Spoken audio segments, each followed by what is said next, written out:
50, 45. There goes Davis. Oh my God! Davis is going to run it all the way back. Auburn's going to win the football game. Auburn's going to win the football game. He ran the missed field goal back. He ran it back 109 yards. They're not going to keep him off the field tonight. Holy cow! Oh my God! Auburn wins. Auburn has won the Iron Bowl. Auburn has won the Iron Bowl in the most unbelievable fashion you will ever see. Oh, welcome in everyone to a brand new edition of the Dream Wager, episode 453. Today is October 11th, 2024. And Elvis, the 49ers might be back, kid. How the hell you doing? They definitely might be back. They were very impressive last night. I'm okay. Live on this Friday morning. A little cold up in the Northeast still, but we'll get through it. We'll be all right. Let's get to it. Yeah, beautiful day up here in the Northeast. That October brisk. It's definitely fall outside now. I just remember last week it was beautiful out, sunny. Still sunny. It's a little colder though now. But yeah, we had a great Thursday night football game. We'll take care of the rest of week 6 in the NFL. We got week 7 in college football as well. The Red River Shoot. I almost sucked up. I almost said the Red River Shoot showdown when it's not, or the Red River rivalry, whatever they're trying to call it. Red River Shootout. That's what it is. So we're gonna keep it that way here. We got great college football. Week 6, like I said, lock, dog, teaser. MLB playoffs, Mets and Yankees both advanced to the NL and ALDS. Got one game. What happened? CS. I said DS? Mm-hmm.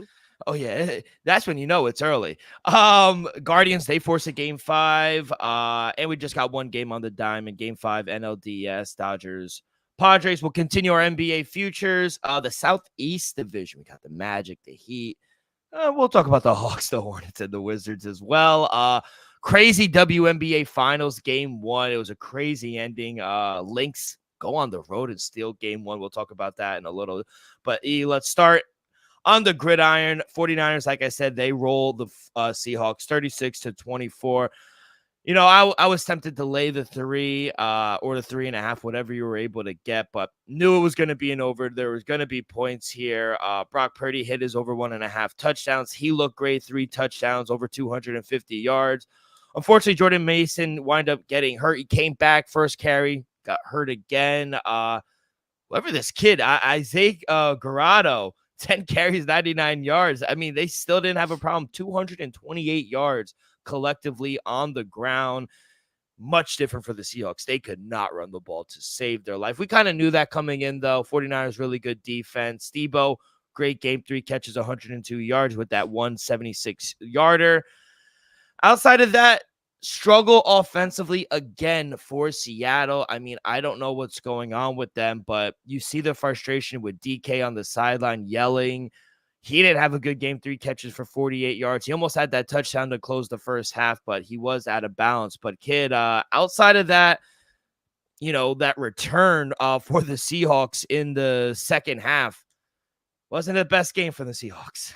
Yeah, Dale. You know, Geno Smith went out there and let's just say he had honestly one of his worst games of the season. You know, he was overthrowing a couple balls. You know, had a couple balls had too much air on them. The first interception, the rookie was able to pick it off. It was overthrown by at least 10 yards, 5 yards at least. And then the second one, it was either Jackson Smith or Tyler Lockett. That one was overthrown as well. So I just feel like Geno Smith has to be a little more, careful. Just, if it's not there, instead of trying to force it, just throw it out, So the fact that Geno Smith, I think this is like the 4th or 5th game this season where he's dropping back more than 40 times a game. There was another game with 50 plus attempts.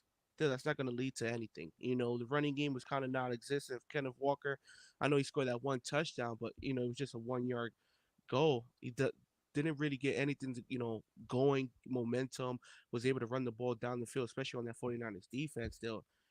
And offensively, you got to give credit to the 49ers. I understand Brock Purdy wasn't dominant, but 3 tutties, he looked pretty damn good. Like you said, the running back group, it doesn't matter who's back there. Kyle Shanahan is going to make a star out of you. Hello, Isaac. And then, Debo Samuel, 3 catches, 102. George Kittle, another great game. He's just consistent over 40 yards, around 50 yards. That's what he's gonna bring you. Brandon Ayuk stepped back from last week, but I like the fact that he was still kind of involved. So great dominant win from the 49ers. And to be honest, that late touchdown made it a little interesting. And if the Seattle didn't get that kick return and start the second half, or right in the second half, though, this game probably would have been over midway the third quarter. So give credit to Seattle for fighting back a little bit, though. But at one point, the 49ers was up 20 in this game. So. He needed to because he fumbled earlier in the game on a kick return as well that led to a field goal for the 49ers. Yeah, you're right. Yeah, you're right. Gino did not play good, but I'll say this to try to spin it into a positive. Only one sack given up. I think that's a big thing you could take away from this game. Usually he's been sacked 30, 40 times, but you're right. They're playing from behind. That's why they're forced to throw the ball 35, 40 times. And I agree. If you can't establish a run, you're not going to win many games in the NFL, especially against high-level teams like the 49ers who are well coached. So you see it. I thought JSN actually had a pretty good game. Noah Fant came alive as well, but they were all just like garbage time throws, I felt like. They weren't really anything momentum builders, like you said. So, yeah, it was nice to see George Kittle. He's stepping up, continuing to have a good game. Shout out Kyle Juszczyk. He got into the end zone as well. It was crazy. They slide down with like a minute left, just a fullback dive touchdown. I said, that's criminal.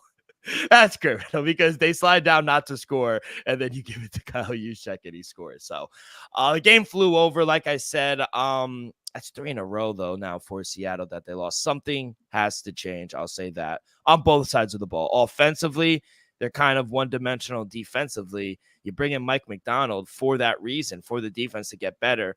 Yeah, they were missing Reek Woolen, and they were missing some of their guys, but it's not acceptable. 30 points again given up. So we'll see. But big win. I go 2-2 on our on the plays. Brock Purdy did go over his passing touchdowns. George Kittle over 47.5 receiving yards. Ones I got wrong, Geno Smith had 0 rushing yards, and I had Rashad Jenkins over 6.5 tackles and assists. He only had 2. So 2-2 going into Sunday, kid. How did you do? 1-0, Dill. 1-0. I took Jackson Smith, Njigba over. What was it? 46.5, 47.5. He had 47 in the first half, though, but stood at 47 till about the fourth quarter. I was like, don't get a bad screen now. Don't take a bad screen, but he ended up going. I think he had like 50 or 60 yards. So, 1-0. I'll take it. We should have just went with our gut, kid, and over the over and laid it. And I should have. I said Geno over 254.5. Yeah, I mean that's just always gonna happen. They're just gonna air the ball out. It's insane. But yeah, kids. So it was a good Thursday night game. Instead of going to the NFL, before we go to our break, let's go.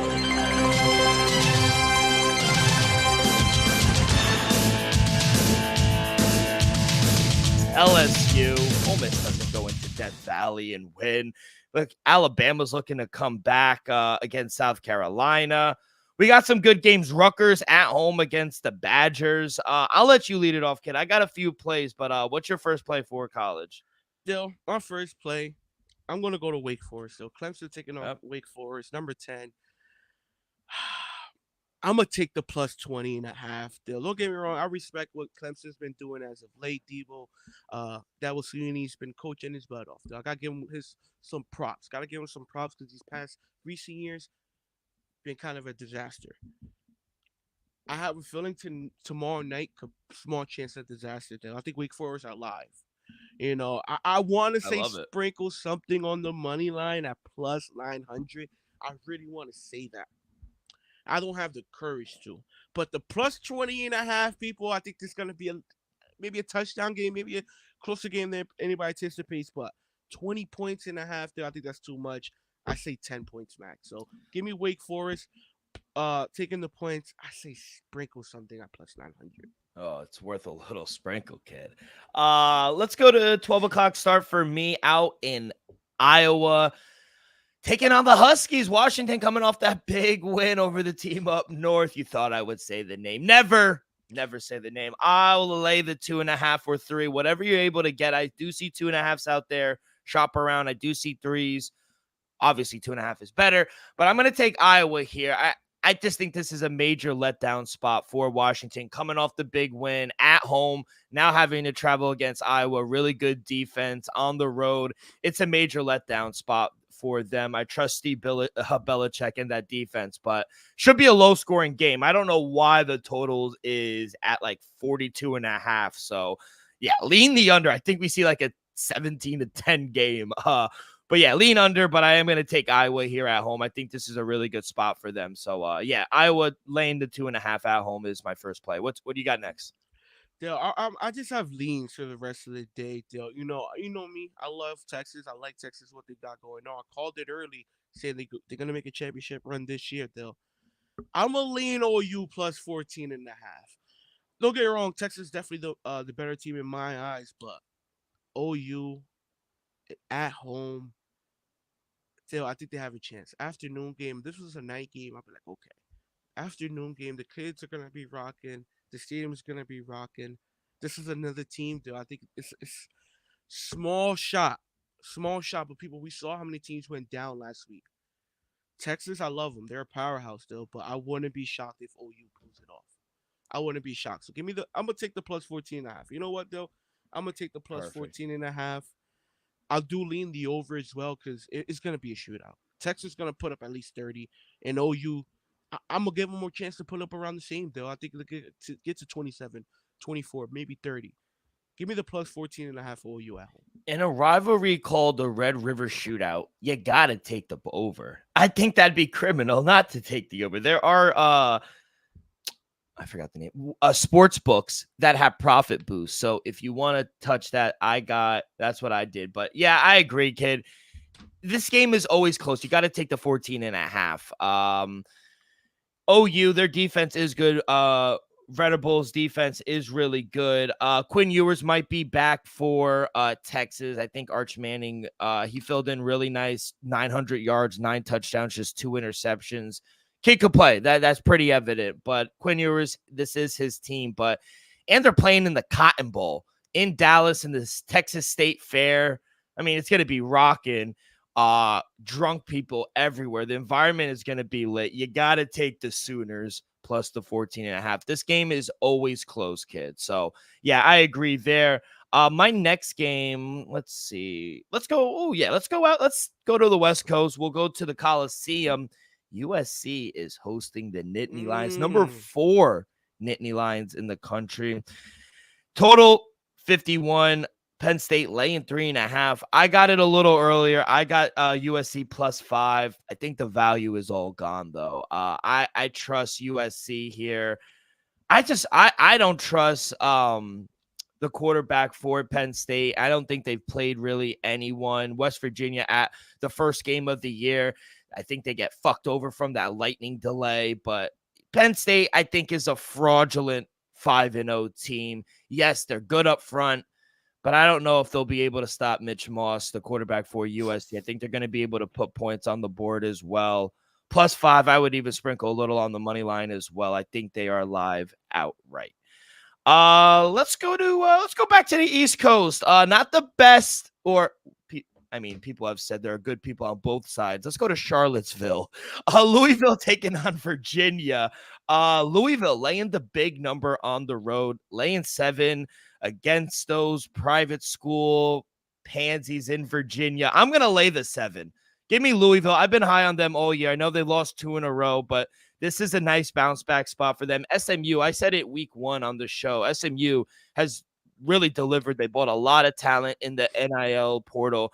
They lose to Notre Dame in Notre Dame, so I don't think that's nothing to write home about. But this is a good team. I still think they're much better. And UVA at home, they're not going to get up for this game. They're worried about another school. So, yeah, I think Louisville's going to come in there and actually beat the hell out of them. The line is reflecting that as well. Laying 7 on the road here with Louisville.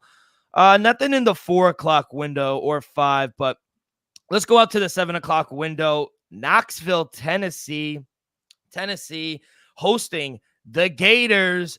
They're laying 15. I see 15.5s out there. whatever you're able to get, laying double digits here. I'm not. Give me the Gators plus 15.5. I'm starting to think they're playing a little better football now. Winners of 2 straight. By the way, another note, remind me never to bet on UCF again. Those guys were terrible last week. So they beat Mississippi State, who they're not good. UCF, but they're playing some good football. And Tennessee has only beaten Florida 2 times in the last 10 years. And granted, they were both in Knoxville, but one was by 5 or 6 points and the other was by 10. 15.5 now. Give me the Gators, kid. Plus 15.5. And I think this is the game of the weekend. Let's go to 7:30 in Eugene, Oregon. Number 3, Oregon Ducks taking on number 2, the Ohio State Buckeyes. I mean, what line is this? -3. I thought they would at least be a -7, -7.5. I'll lay the 3. I'll alternate line at -6.5. I think Ohio State blows this team out. I mean, what has Oregon shown us? What have they shown us? They barely beat what was it, Delaware State or something in week 1. This team is just not. Oh, Idaho, excuse me. Boise State, they barely beat. They should have lost. They've only covered 1 game. It was against Oregon State. Michigan State, they covered last week. UCLA covered against them. And honestly, they go out and get Dylan Gabriel. And Dylan Gabriel, last week was a week for Dylan Gabriel to go out there and pad his stats up against not the best Michigan State team, but he let them back in. 2 red zone interceptions. You can't do that against a team like Ohio State. This is one of the best teams Ohio States have had in years. I think this is lock potential. I think they're going to blow the doors off of Oregon. So I think they're fraudulent. Give me Ohio State laying the 3. I talked about this game, LSU, Ole Miss, really good game down in Baton Rouge, Louisiana, Death Valley. Ole Miss is laying 3.5.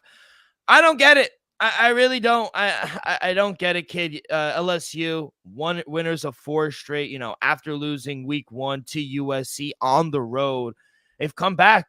They beat South Carolina, beat UCLA, beat South Alabama.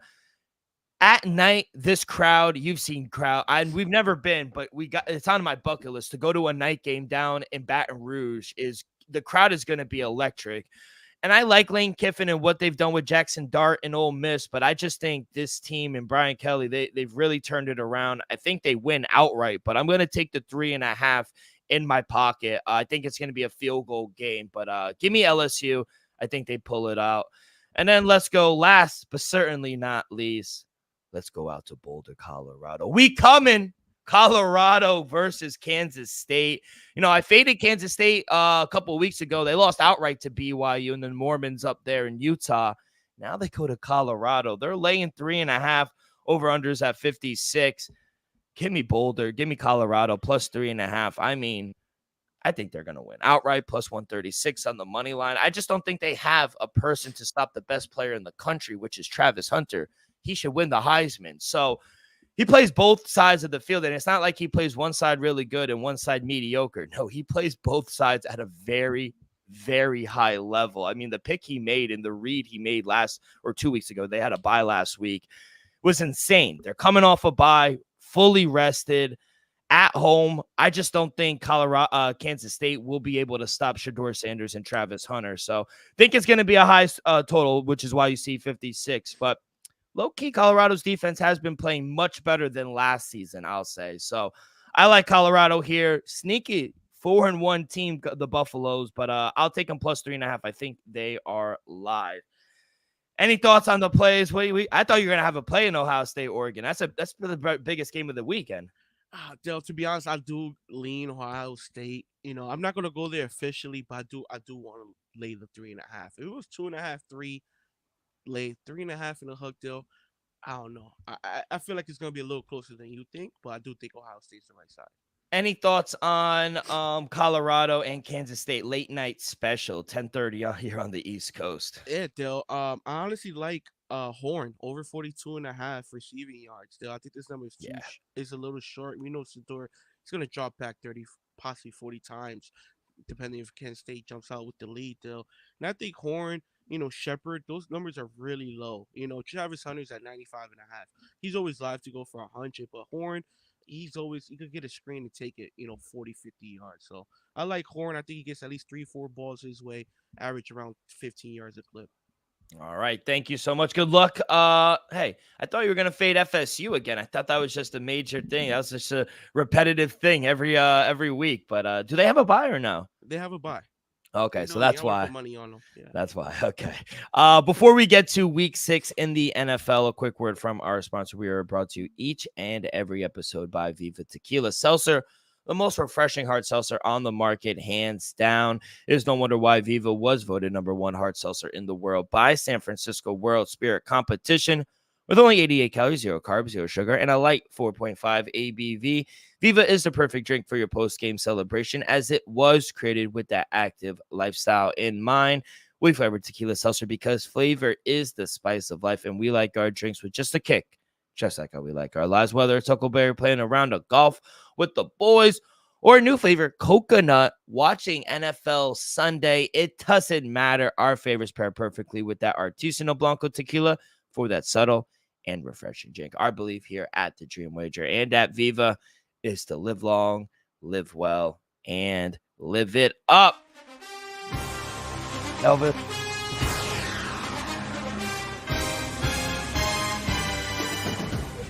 Next week, it's a back-to-back for the London Jaguars, or Jaguars, however you pronounce it. The London Jaguars are facing the Chicago Bears. Bears, the favorite against the London home team? That is very concerning.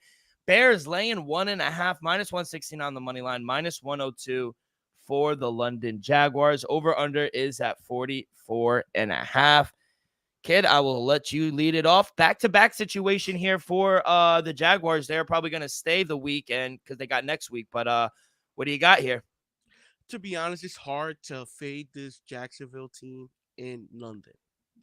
London, this team, the country loves this team for some reason. But hey, shout out Duval, shout out Jacksonville Jaguars, though.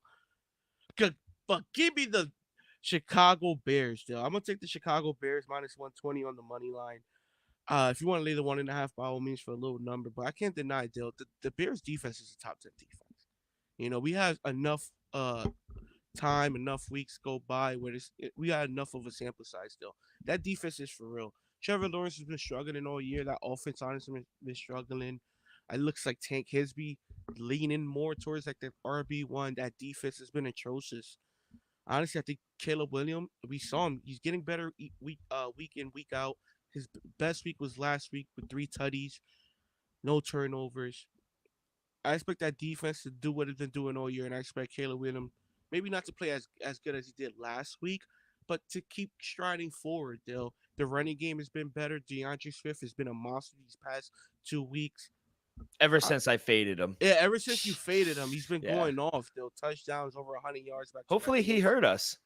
Yeah.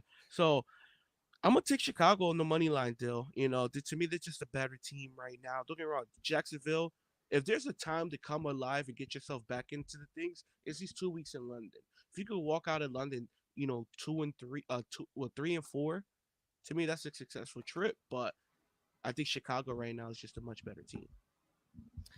Give me Duval County and the Jacksonville Jaguars. I think this is a good spot for them, and also a very good trend or no rookie quarterbacks who go overseas. London are 0-5, ATS and straight up. I like them. I agree. I do think they are getting better every week, and I think that's a testament to coaching. I think they're practicing hard because, like you said, every week they're coming out and getting better. Same thing with Washington, though. I think they're another team that's getting better every week. But I just think this is a really good spot for Jacksonville here, and basically a home environment. They will have the home advantage. I trust Trevor Lawrence a little bit. He played better. I think Christian Kirk could get going a little bit. Tank Bigsby is their #1 running back at this point. I mean, the fumble issues have been a problem for ETN. I think they're going to be able to pass the ball. Not so much run the ball, but I do think they'll be able to score some points here. I lean under. I saw 45. It's gone down to 44, which is going towards the under. But I'm going to take Jacksonville here, kid. Hometown dog plus 102, little short puppy, but I like Jacksonville here. Anything else here in the game? Yeah, I'm gonna take Christian Kirk over 46.5 receiving yards at plus money. Plus 102, I was able to catch it at. Plus 101. Still, he's went over this number 3 straight games. He's being more involved in this offense. And like you said, Dill, Trevor Lawrence has been passing the ball much, much more better. And I expect him to do that because I honestly think they're going to have a tough time running the ball against that defense. So 46.5 yards for Christian Kirk, Dill. I'm going to put that in. All right, let's go back to the States. And let's head over to the bank. Baltimore Ravens hosting the Washington Redskins. See, we're not afraid here on this show to say the Redskins because that's what they are. Ravens laying 6.5 here at home, minus 320 on the money line. Redskins plus 6.5, plus 260 on the money line. Over-unders at 51.5. Now, kid, the public is all over the Redskins right now, and for good reason. They're playing at a very high level. Jaden Daniels is sensational, but they can't stop the run. And what do the Ravens do? Run the ball. We know how good Lamar is against NFC teams, 21-1. Only lost to the Giants, surprisingly enough.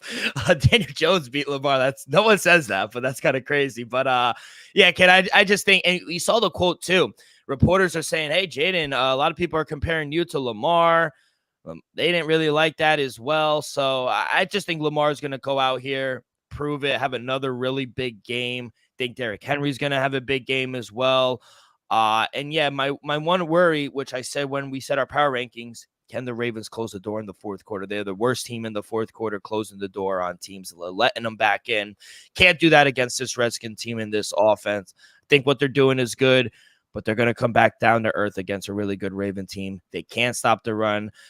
I know it's a big number, but I'm going to lay it here with the Ravens. I think they are the right side at home. Yeah, I'm going to take the Washington Commanders plus 6.5. I can't deny Jaden Daniels has just been flat out amazing. He's been special, Dill. And one thing we can't deny, Dill, that defense for the Washington Commanders has been getting better week in and week out. I do think the Ravens win this game, Dill, but I wouldn't be shocked if it's a field goal game. I think 6.5 points is just a little too much for the way this Washington Commanders team has been playing, Dill, especially in the fourth quarters. They've been closing games. The Ravens has been letting it wide open, especially in the fourth quarter. So, Dill, I think that the point spread will definitely get covered in the fourth quarter, and I wouldn't be shocked if some way somehow Jaden McDaniels is having a late game winning drive. Yeah, they gotten better in their pass defense, but 28th in the league in stopping the run. So still having issues stopping the run here, and they haven't versed a team like Derrick Henry and the Ravens. So we will see opposite sides once again. Let's continue the trend. We will head to New Orleans. The Saints hosting the Buccaneers. Buccaneers got out there early in the week because of the hurricane. They've been practicing at Tulane University. And they're laying 3.5. Road team laying 3.5 here. Minus 178 on the money line. Saints plus 152 on the money line. Over unders at 41.5. Excuse me. No Derek Carr. Here comes Spencer Rattler coming in and saving the day. The rookie is getting the start. I'll let you lead it off, kid. What do you got? Still, I'm just making sure this year. Give me the Tampa Bay Bucks minus 3.5 on the road. Don't get me wrong. If Derek Carr was there, I'll be like the Saints are due for a win. After coming off 3 straight losses, a tough one on Monday night against the Chiefs. Still, now you got Derek Carr. He's on the IR. He's gonna miss a couple of weeks with that injury. Baker Mayfield's been looking great. That offense is getting better. Still, the running game is finally coming alive. That's why I put him in my top 10. Still, if that running game just continues the way Baker doesn't turn the ball over, I wouldn't be shocked if this is a blowout. Still, so give me the Tampa Bay Bucks minus 3.5. Yeah, I agree. I think this is a major look ahead spot, excuse me, for the Saints. Denver Broncos and Sean Payton coming into town next week. So major look ahead spot, I think, for the Saints. Bucks, I know I usually don't like to lay the number on the road, but against a rookie quarterback and Spencer Rattler, I think this is a good spot for them. They've been in New Orleans the whole week, so I think this is a good spot for them. I would lay the 3.5 as well. I'm also going to take a player prop. Give me my boy Bucky Irving over 37.5 rushing yards. He's been over this in 4 of his last 5. New Orleans, they've been tough to pass against, 8th in the league in their pass defense. and their rush defense has been shaky though the last few weeks. Barkley had 147, Bijan and Tyler Algier 88 yards. Kareem Hunt had 102 yards. This should be a game where Tampa's run defense 8th in the league.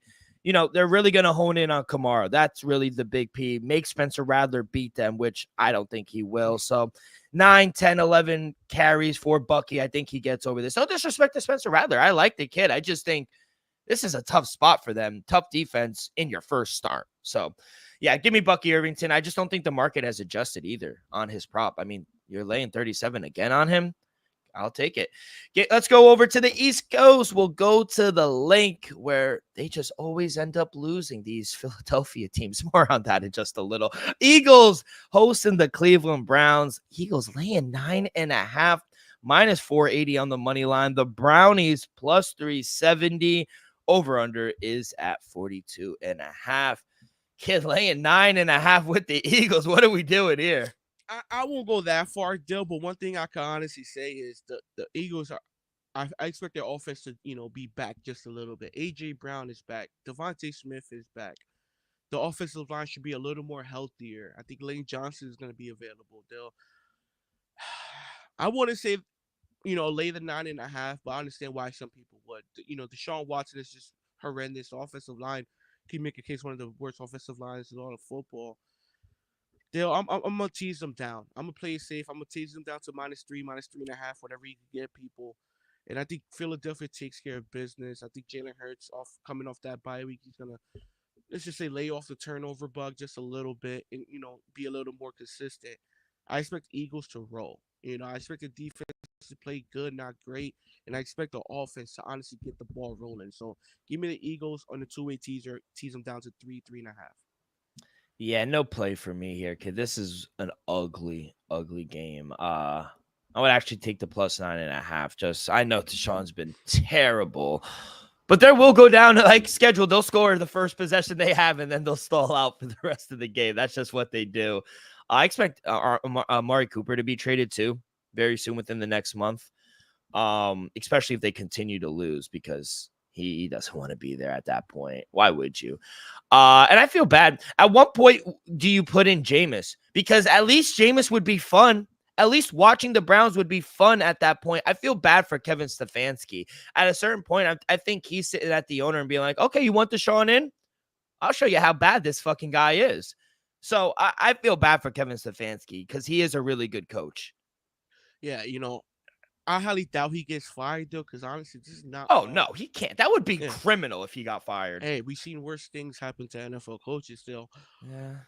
It sucks for him just because he is a 2-time coach of the year. We know what he's capable of doing with just subpar quarterback play. He couldn't even get that from Deshaun Watson. I honestly hope they could turn it around soon, Dill, but I'm not planning on it.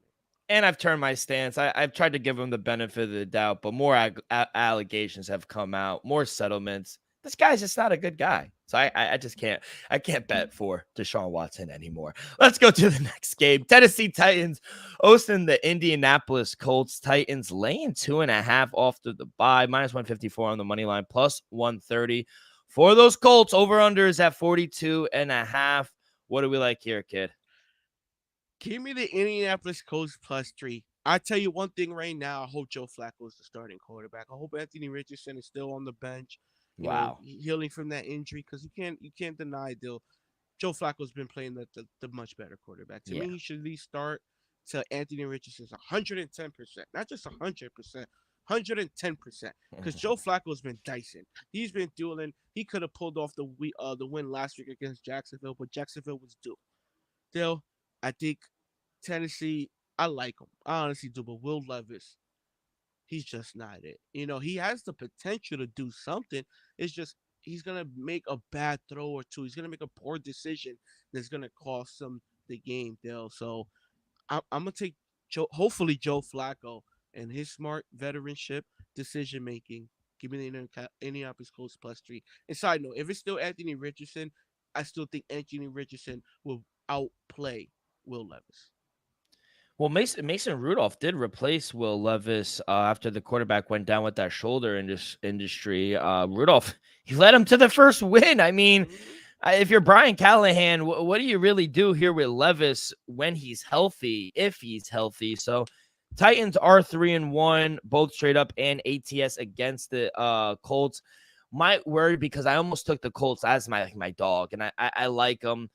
I don't know about the quarterback. We know they're banged up here. They put up 34, last week against Jacksonville, but they still gave up 37 points as well. Mhm. They're banged up on defense. We don't know about Jonathan Taylor. I know you have him on your fantasy, but they gave up 497 total yards. Colts 2-3 straight up, a 4-1 ATS. So maybe they can cover the points.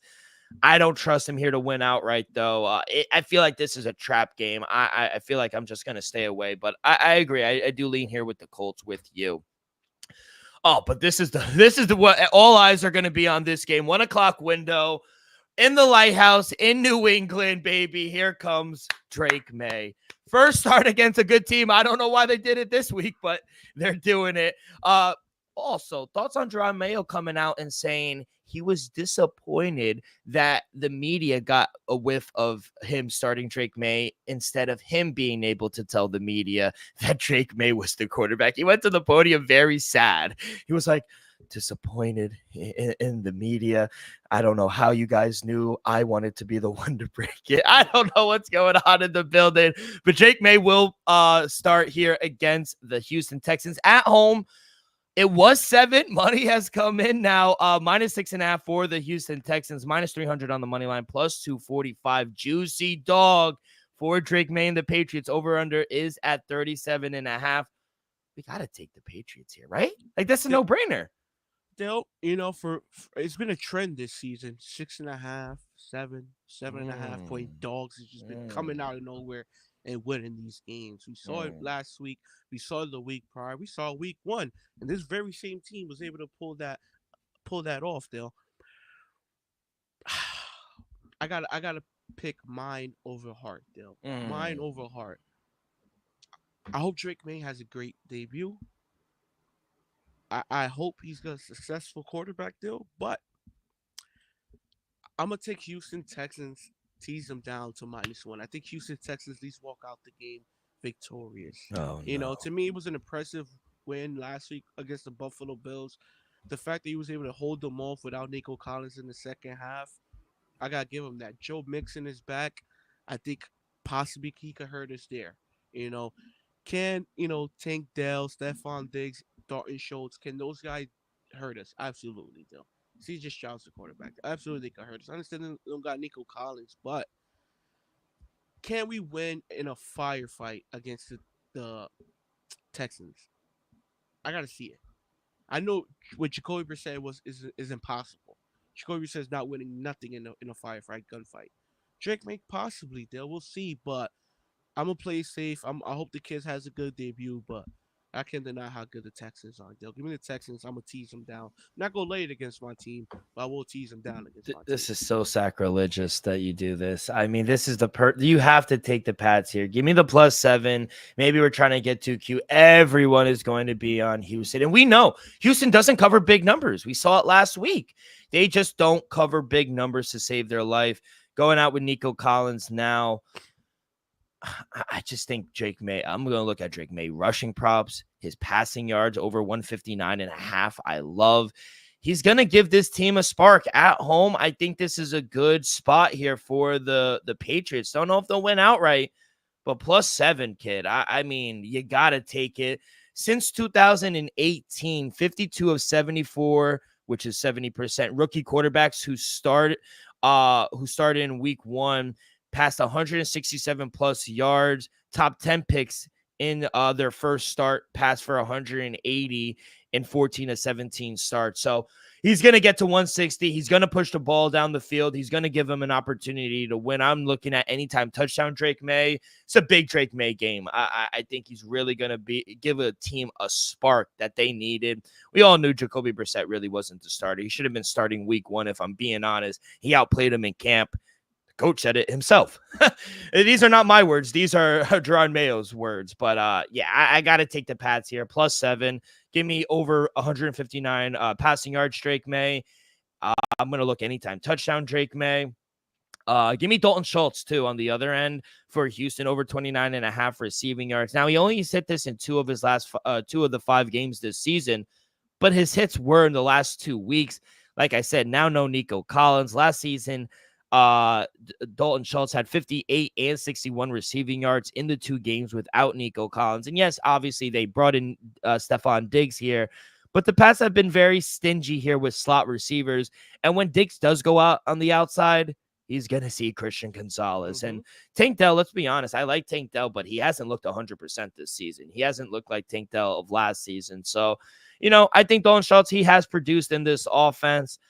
I think he could get over, make it 3. 29.5 seems very small. I know it's a good defense. I would lean under as well. And in an under type game, you always really want to take the points in a close game. So might be lock potential for me, kid. Give me the Pats +7. Let's go out to Green Bay. Packers hosting the Arizona Cardinals. Arizona coming off a big win, 2-0 in the division this year. Arizona, they are coming on the road and taking on the Green Bay Packers. Packers laying 5.5 at home, -255 on the money line. Arizona Cardinals +205. Over under is at 47.5. Okay, what do you like in this game? Yeah, I'm gonna lay with the Green Bay Packers. I'm gonna lay the 4.5. I just feel like Green Bay is gonna get the ball rolling. Finally was able to get a win last week. Jordan Love, his first win of the season, was able to cover against the Rams. Now back at home, still against Arizona. Like you said, they're 2-0 in the division. Been struggling outside of that.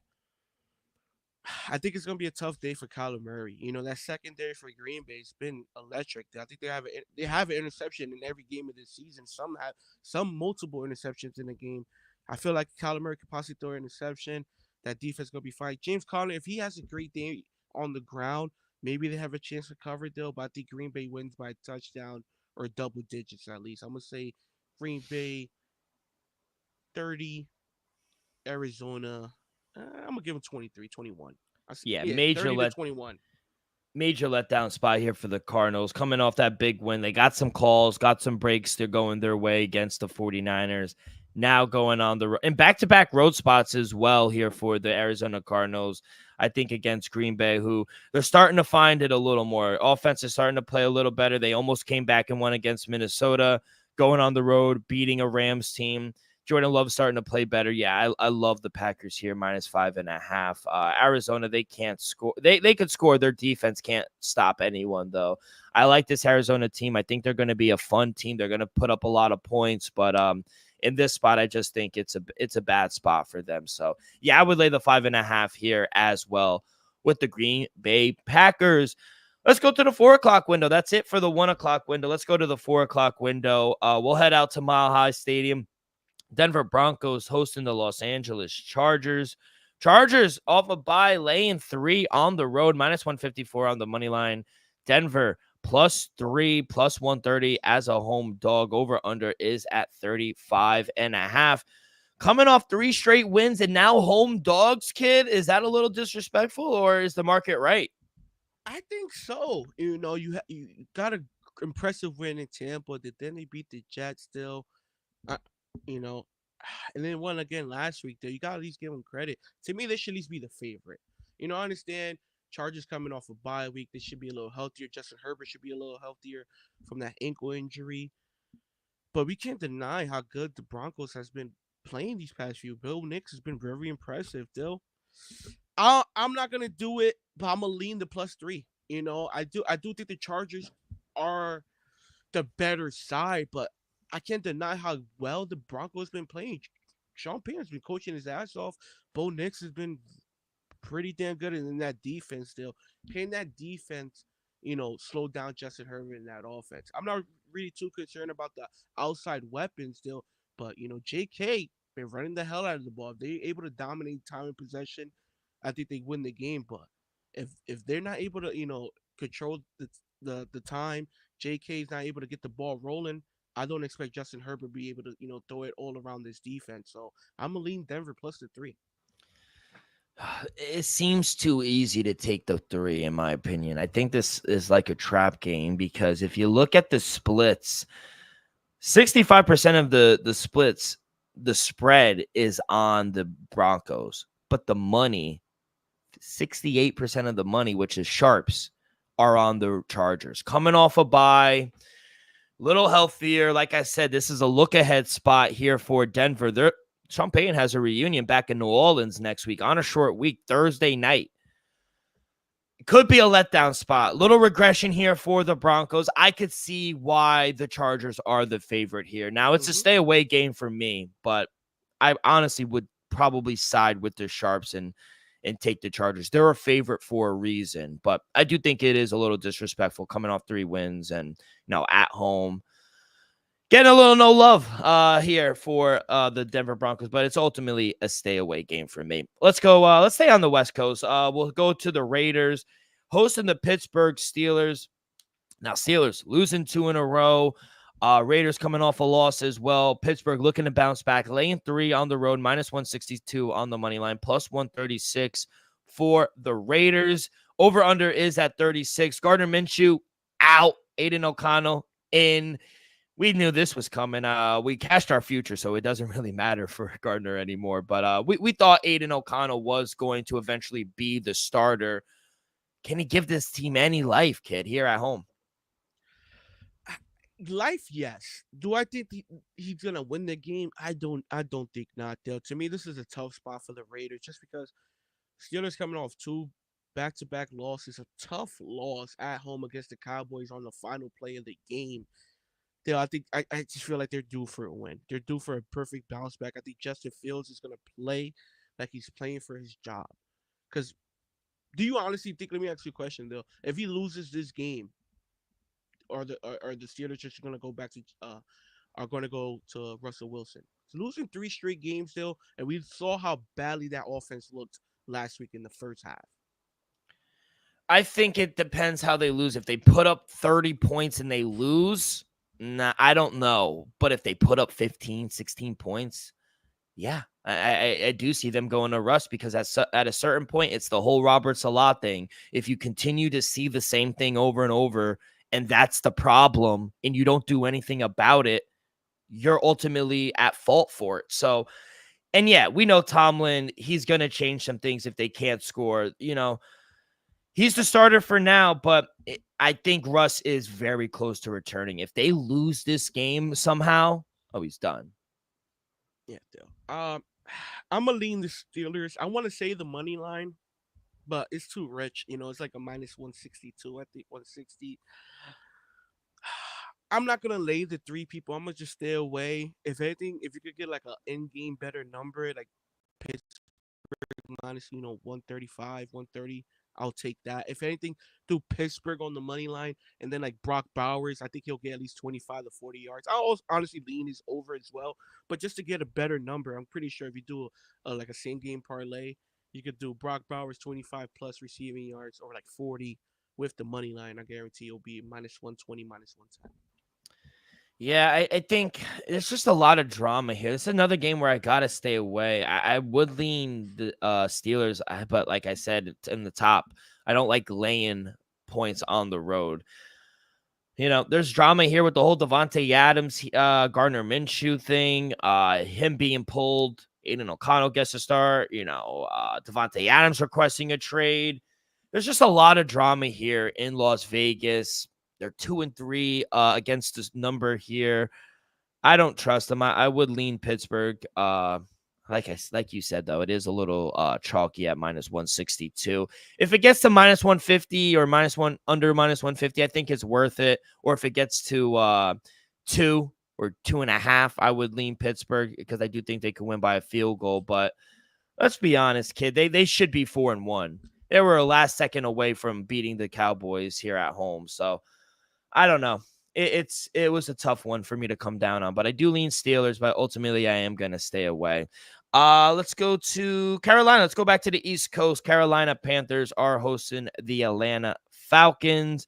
Falcons laying 6.5 here on the road, minus 260 on the money line, plus 6.5 for the Panthers, plus 230 or 220, on the money line for the Panthers.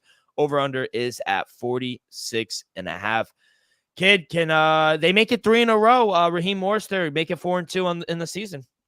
I think so, Dale. I think Atlanta is finally finding their stride. We saw, Kirk Cousins go for 500 yards. Drake London's getting into the thick of things. He's looking good. Kyle Pitts getting involved. Like I said, my only concern for me is why is Bijan Robinson not more of a focal point with this offense? We saw Darnell moving. He's becoming like the number one. McLeod is getting some targets. We see Tyler Algier. He's the one that's getting better runs, you could say. I, I'm not gonna lay it the 6. I do lean the -6. If anything, you could tease Atlanta. I do think they walk out with the win deal. But I'm honestly debating on fading Bijan Robinson. I'm gonna lean the under 67 and a Wow. half rushing yards at -120. He's just been disappointing, Dill. Like I said, I have him in fantasy. This dude is averaging 13 points a game. He's not doing much offensively, Dill. He's gonna catch a couple balls, probably get 30 yards, probably rush for 50 something, and Tyler Algier probably rush for probably 40 something as well. So I'm gonna lean Bijan Robinson under 67 and a half rushing yards. Though I'm yet to see him be impactful. Yeah, I think this is a great teaser spot. You take him down to a half, but I would lay the 6.5, whatever you're able to get. I do see sixes out there. So yeah, I just think this is a great matchup for the Falcons. I love their team total over 26.5 points. The Falcons, they play such at a fast pace, 24.9. So basically 25 seconds per play.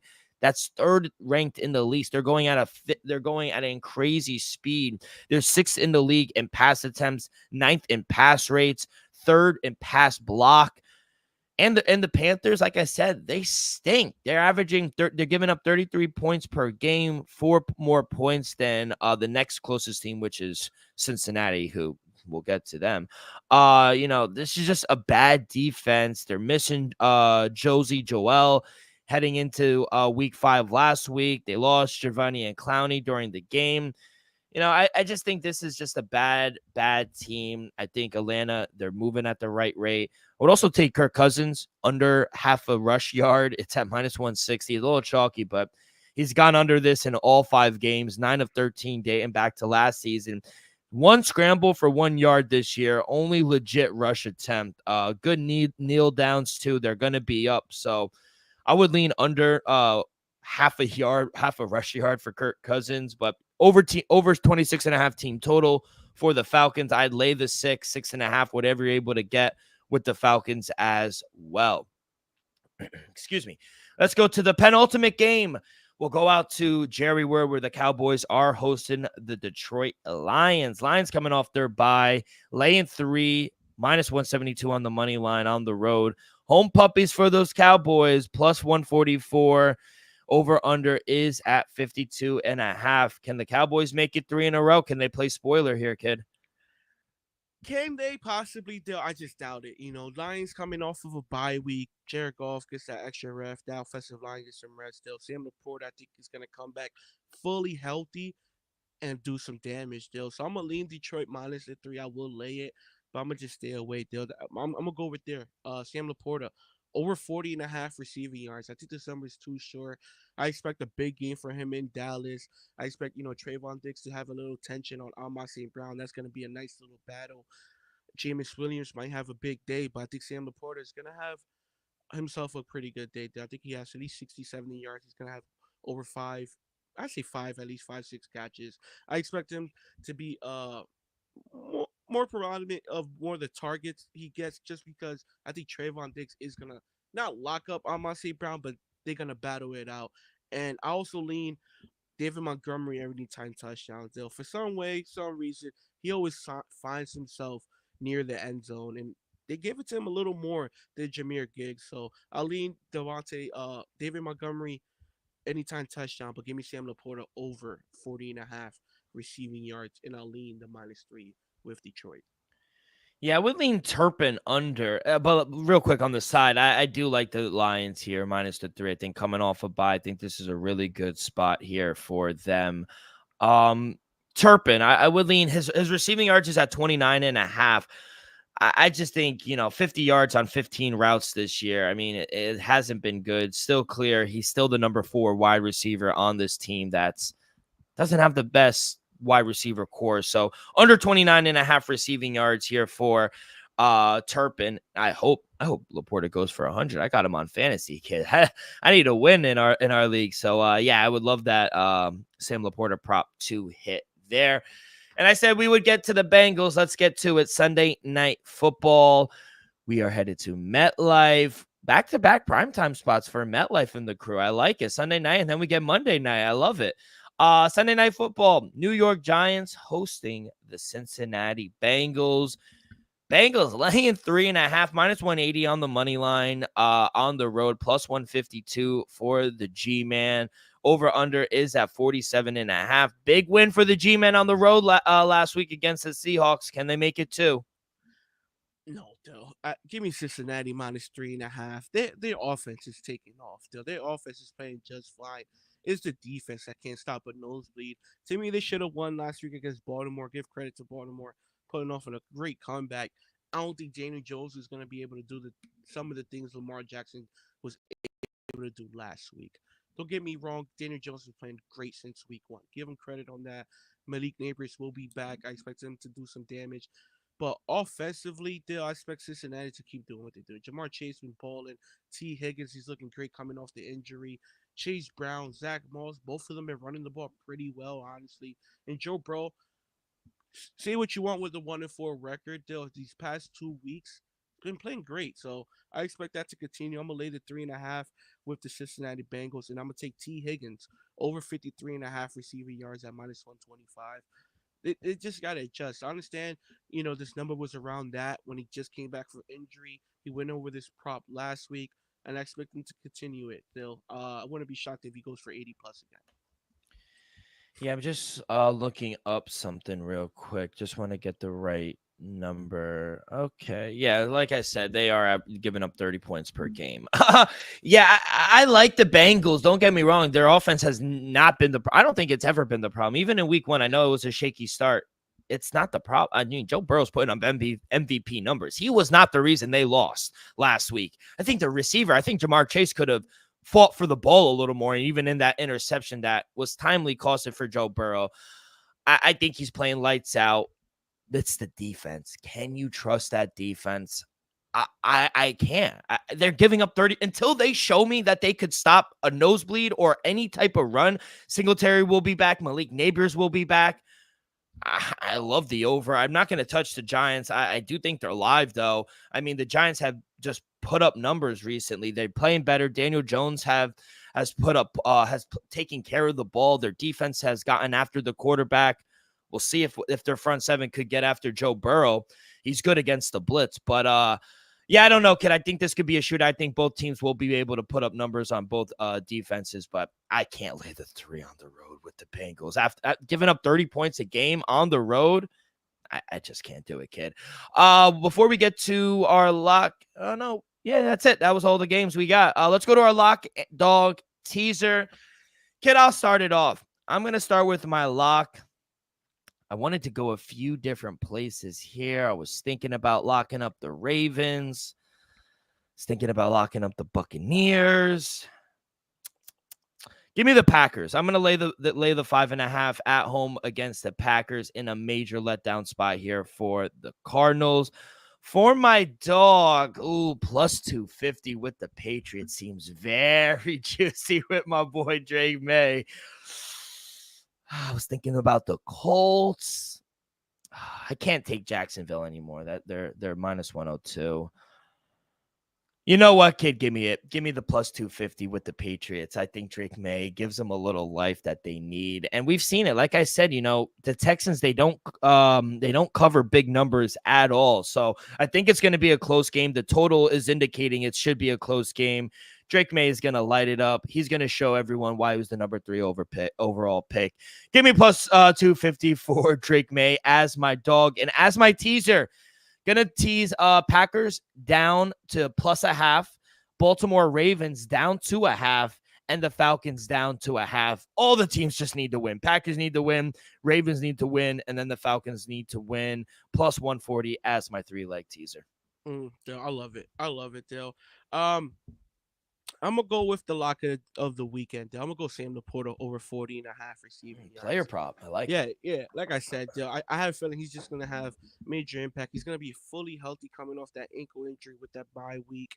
Trayvon Diggs in that secondary is gonna be eyeing Amon St. Brown. They're gonna be eyeing Jameis Williams. They're gonna be paying attention heavily to that running game, Bill.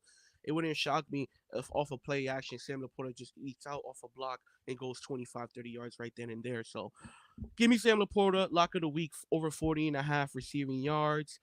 Dog of the week, I'm gonna go with the Colts still. I go with the Colts. Like I said, Will Levis is possibly gonna make another boneheaded mistake. I hope not, because I honestly do like Will Levis, and I hope he's gonna be a quarterback for a long time in this league because he has potential. But he's still a young quarterback. I expect if Joe Flacco is the starting quarterback, I expect him to make the better decisions and win the game. Give me the +3, and I think that's the dog of the week. And then my teaser, I'm gonna tease Houston down. Dude, I love the fact that you got the dog of the week, the Patriots. I love it. But I'm gonna tease Houston down to -1, tease Philly down to a -3, and then tease down Atlanta to a -0.5. So that's my three-way teaser as well, +140. Houston -1, Philly -3, Atlanta -1. I love it, kid. Hey, if the Patriots go in and fucking win, I'm sorry for your teaser, but +250, kid. You'd have to be happy in the direction your organization is going then. Yeah, but I also want Travis Hunter. So yeah, no, I hear you. Just imagine it though. Travis Hunter on one side, Christian Gonzalez on the other, Woo! Drake May at the helm. Now, real quick, I know we talked about college already, but can Travis Hunter keep this up at this high of a level playing both sides, or do you think he just goes defense? Oh, in the NFL, he's just going defense. Okay, maybe like, would he shock me if he does some Dion things like punt returns? No. Can he get into a play or two on the offensive side as like a gadget guy? Absolutely. But being a 2 or 3 down wide receiver in the NFL, absolutely not. Kind of like a Jabril, maybe play some special teams as well. Yeah. Don't get me wrong. I do think he'll get some offensive snaps. Yeah.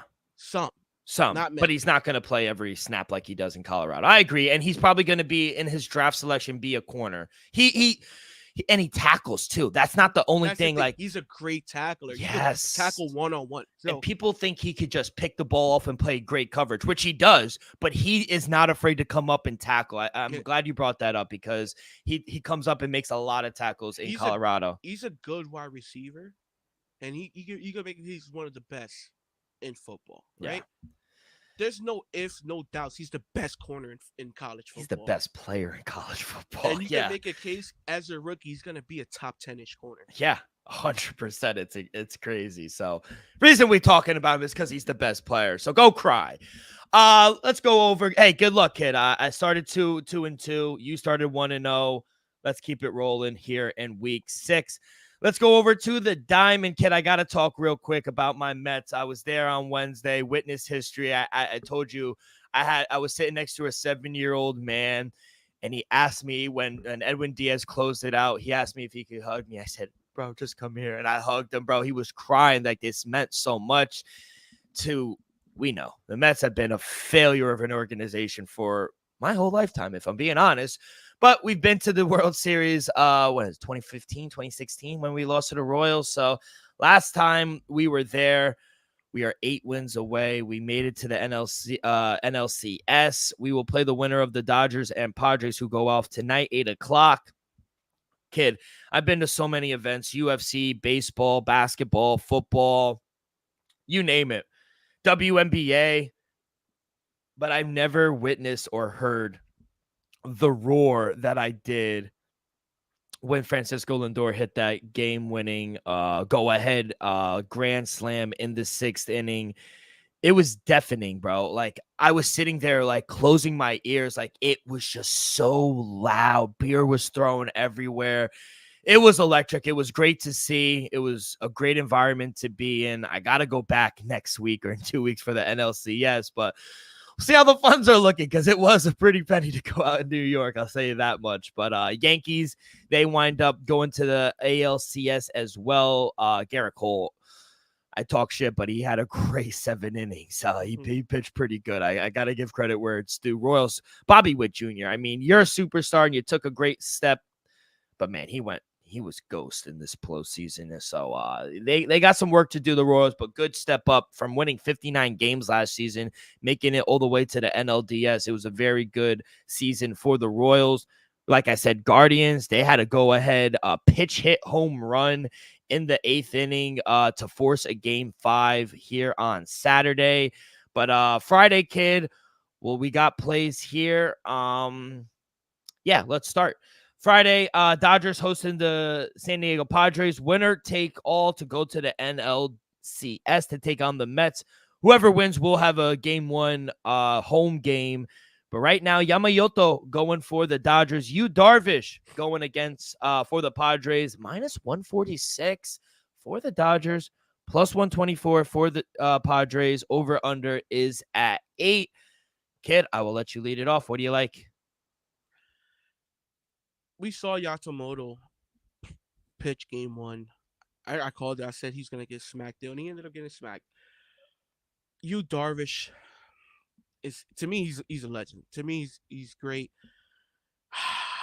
I can't deny how good the Dodgers have been playing as of late. Mookie Betts is finally waking up there. That's dangerous. He's been hitting the ball pretty good these past few games. I'm gonna go with the Padres, man. Give me the Padres plus 120 on the money line. Don't get me wrong, I love the Dodgers. They have their lineup is just OD. Their lineup is elite. I just have a feeling about this Padres team, though. I said it early on. I feel like with Xander, they got the experience. You got the pretty good rotation. I think this is their shot, though. You got Fernando Tatis. He's healthy. Manny Machado's there. The team has the capability not just to advance, but to win it all, in my opinion. I think they do just that. Give me the Padres plus 120 on the money line, and I have them winning it all, though. I have the Padres winning it all. Wow, putting in a ticket, huh, for futures. I like it, but it already got put in. Well, I hate to damper your thing, but when they verse the Mets, they're gonna have a rude awakening. Team of destiny. But yeah, I agree here in Game 5. I'm gonna take Yu Darvish and the Padres. I do think, as big of a Met fan that I am, I gotta give credit where it's due. I think Padres are the most complete team here in the MLB. Love their bullpen. Freddie Freeman still dealing with that ankle injury. Mookie Betts has woken up after we talked about him on Wednesday. 2 home runs since then, so he's starting to heat up a little bit. But I just like everything that the Padres are doing. I think they have the best lineup. I think their bullpen has pitched better. They don't get a lot of strikeouts, but defensively, they do not make errors. This is a very defensively sound team, kid, and that's what you need in the playoffs. I got to take the Padres here. I got a little early at plus 127, plus 124, whatever you're able to get. I think the value is with the Padres. And Dodger fans, let's be classy here today, all right? Let's not be throwing things at Fernando Tatis and Judson Profar. Did you see that? What happened in Game 3? Game 2. Game 2. It was disgusting. Disgusting. Yeah, it's a shame, though, at the end of the day. I hope they don't do it. And if they do it, I hope, security's there to handle them. Yeah. Let's just put it like that. Real quick, it's going to be an exciting time for New York baseball and New York sports in general. We'll have an epic day here on Monday. We'll talk about it then, but Mets at whoever, Dodgers or Padres, in Game 2 for the NLCS at 4 o'clock. The Yankees are going to host Game 1 of the ALCS at 7:30, and then the Jets host the Bills, a New York team, on Monday Night Football for first place at 8:15. It's a great time to be here in New York, kid. I'm telling you that much right now. And you know it. I know you're a Boston fan, but when New York teams are good, the city is live. There's a buzz about the city. You know, you've worked in the city for a while. I've worked in the city for a while. There's just a certain about a buzz that everyone is excited about, right? Mm-hmm. It's definitely electric, though. I'll give you that. You know, when the Giants are good, Jets are good, Knicks are good, it's definitely a vibe in the city for sure. Let's go over and continue our NBA futures. We will take care of the Southeast Division. We got the Magic. They're the favorite right now, minus 135. We got the Heat second, the Hawks.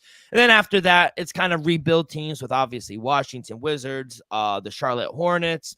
So let's start with the Magic, which I think is the best team in that division.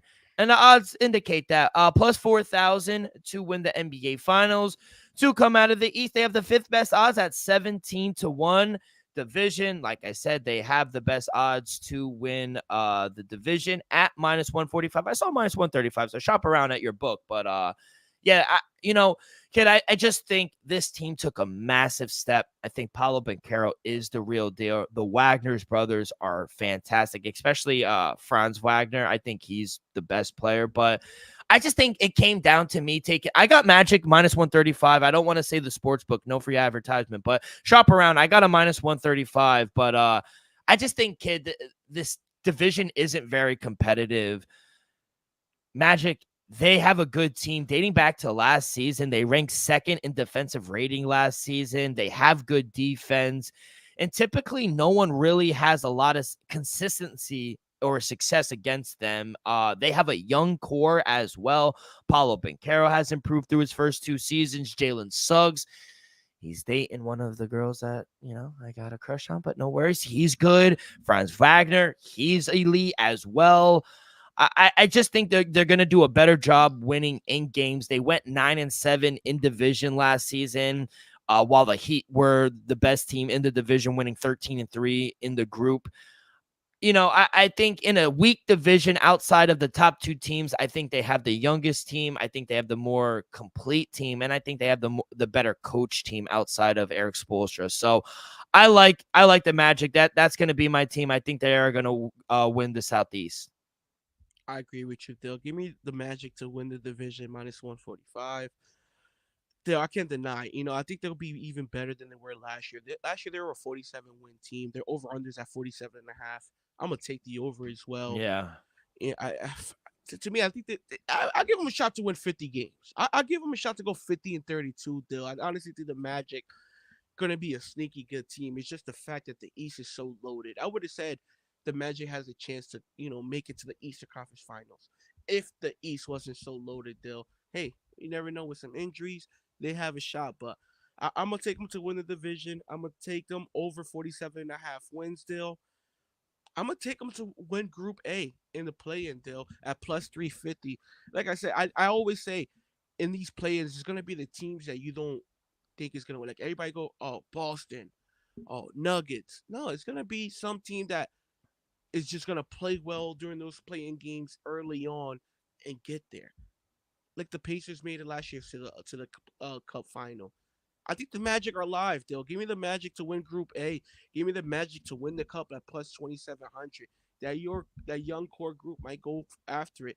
Give me Paulo Banchero plus 3,000 tournament MVP, Dill. If they win it, I give them the shot to win it all. And then, Dill, I think this one you're going to like the most. Like I said they have a shot to get to 50 wins. I give them 50 wins. Give me Jamal Mosley, Coach of the Year at plus 1,400 for the Magic. I think they'll be better than last year. I don't think you need to be a top 3, top 4 seed to win the Coach of the Year.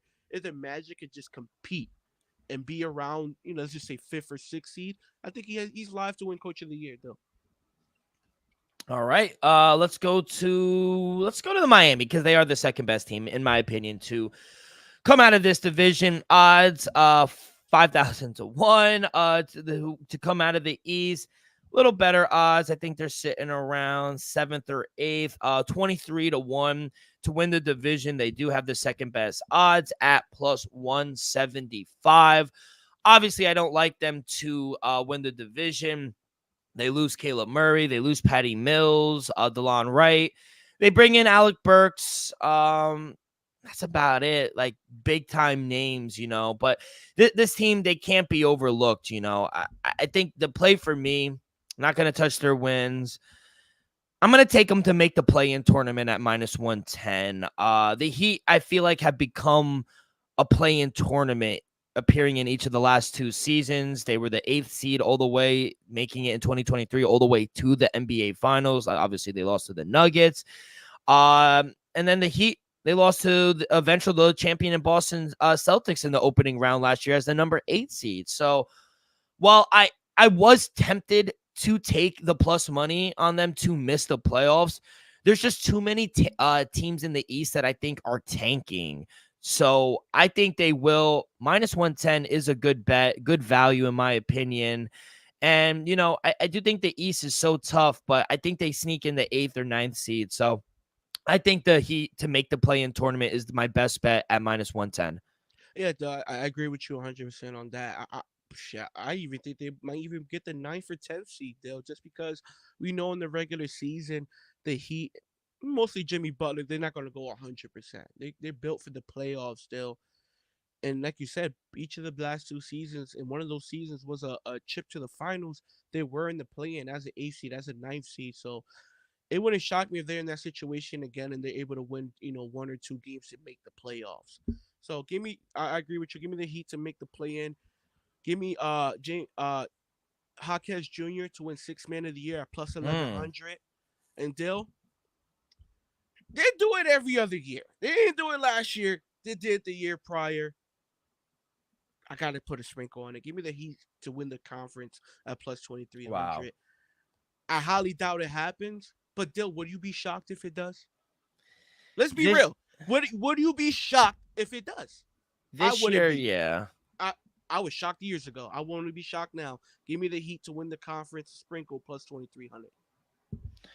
All right. Let's Like go I to said, the I Hawks. don't even got them. Like, it's not like I got them making the playoffs, winning the division. No, I got them making the play-in, and for some way, Dill, in a 7-game series, you're live every time. Let's go to the Atlanta Hawks. They finished last season 36-46. This year, do we have to talk about their championship in conference? Because I really don't think. No. Yeah, all right. So the division, 1,000 plus 1,000. They have the third best odds to come out of the Southeast.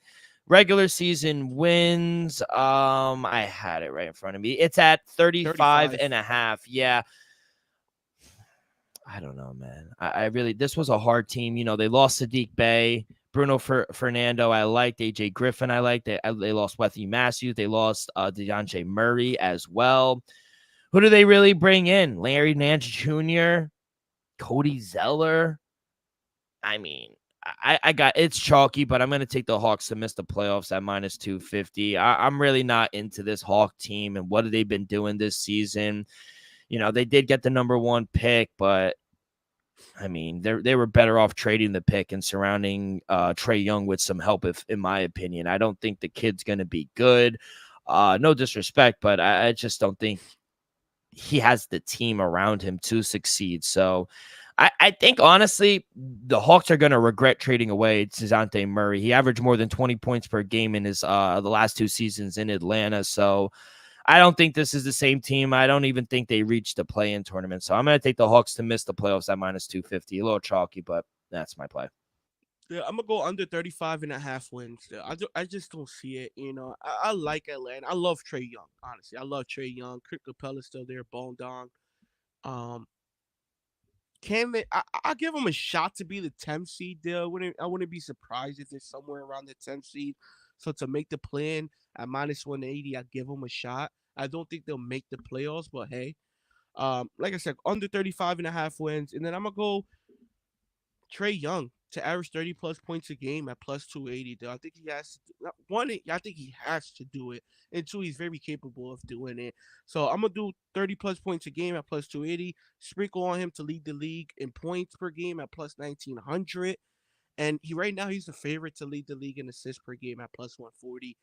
I think with Larry Nance, Clint Capella, he's gonna lob it into those big guys a ton of times.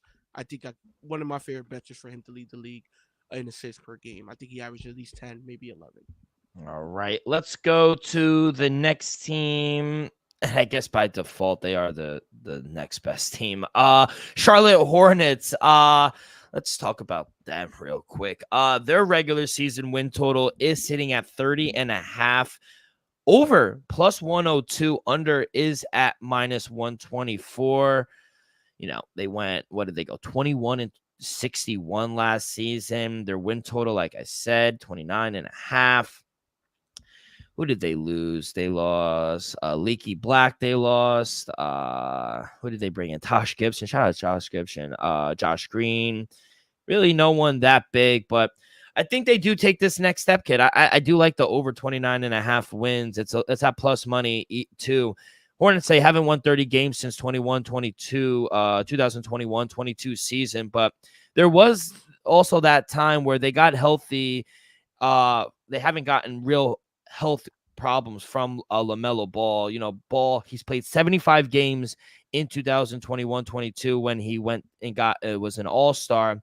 Charlotte won 43 games. Ball, he made 36 appearances in a 27-win season, only to play 27 games last season and won 21. So obviously it all comes down to LaMelo Ball, but I think having the best player on the floor will be, a good start for this Hornet team. I think too clear. I think he's finally healthy. It will also help if Brandon Miller could take that next step as well. He averaged 17 points per game last season as a rookie. They get a new coach, first time head coach Charles Lee. He comes over from a winning organization in Boston. He was a top assistant for years for that championship team. So it might not end the playoff drought season, but I do think this team will take the next step and get 30 wins. I like the coach. It all depends on LaMelo Ball, and I think Brandon Miller will take that next step. So, yeah, give me over 29.5 wins for the Hornets. Yeah, Dale, give me over 30.5 wins at plus 102. Dale, I think this Hornets team is live to do something. I wouldn't say, contenders or not, but to win over 30.5 games, I like it. If LaMelo Ball is healthy, let's just say he plays 55, 60 games, I think they go over this mark. I think LaMelo is special, Dale. When he's healthy, he has the potential to be one of the best point guards in all of basketball. So give me the Hornets to make the play-in at plus 130. I'll give him a shot too if LaMelo Ball is healthy enough. Give me over 30.5 wins at plus 102. And then give me LaMelo Ball to average 24 plus points a game at minus 125. If he's healthy, though, I think he's going to be special. I think he could even put up more numbers, 26, maybe 27. But 24 points at minus 125, I love that prop.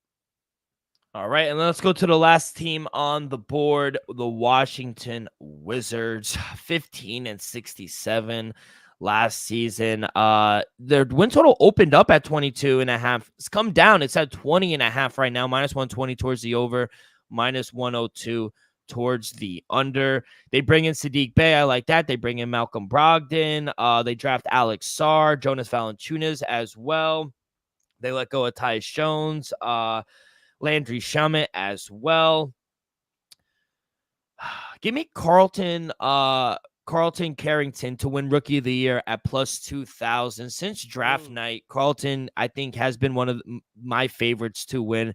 I made a case for him at plus 4,000 a little earlier.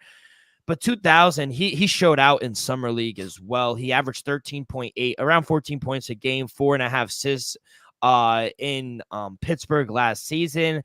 Now he has an opportunity to get a lot of playing time and not in a team that doesn't have a lot of talent. With Jordan Poole, obviously Carrington, he's going to be a real obstacle to get in the backcourt, but I expect him to have a solid role this season. So while the odds, winning the award have been cut in half because you could have got him earlier at plus 4,000, it's at plus 2,000 right now because he had a great Summer League.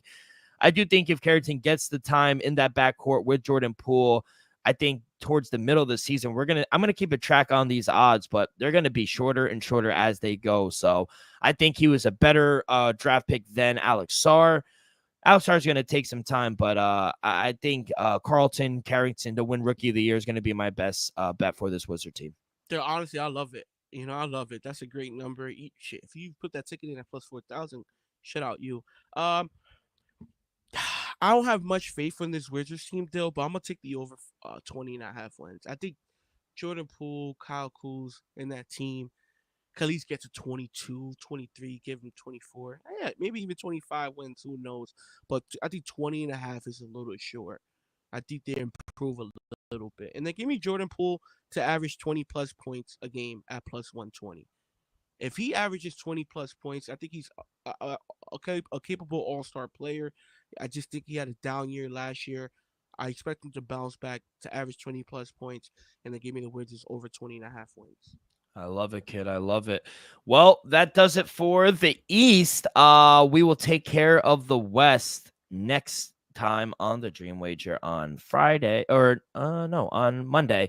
And we're going to take care of the Northwest. That's a very good division. Got the OKC Thunder, very young team, Minnesota Timberwolves, Denver Nuggets. We got some other teams, Portland Trailblazers and the Utah Jazz as well, but we'll start with the Northwest. Then we'll head to the Pacific. That's a very fun division as well. And then we'll end in the Southwest with Dallas, Memphis, New Orleans as well. So 3 divisions left. We're about a week and a half, maybe 2 weeks left for opening night on the 22nd, kid. But that's all we got. Any last words? Like I said, I know Lynx took care of game 1, but any thoughts real quick? They blew an 18-point lead, kid. That can't happen. That can't happen. I'm be honest. I think Liberty bounces back. I wouldn't be shocked if Liberty was able to win 3 out of the next 4 and seal it off. So I like Liberty moving forward, and let's just go Padres. Yeah, Padres. Let's fucking go, kid. Good luck. Let's have a week. Good luck in NFL. Good luck in college. And let's have a day. Good luck. God bless. It's on Monday.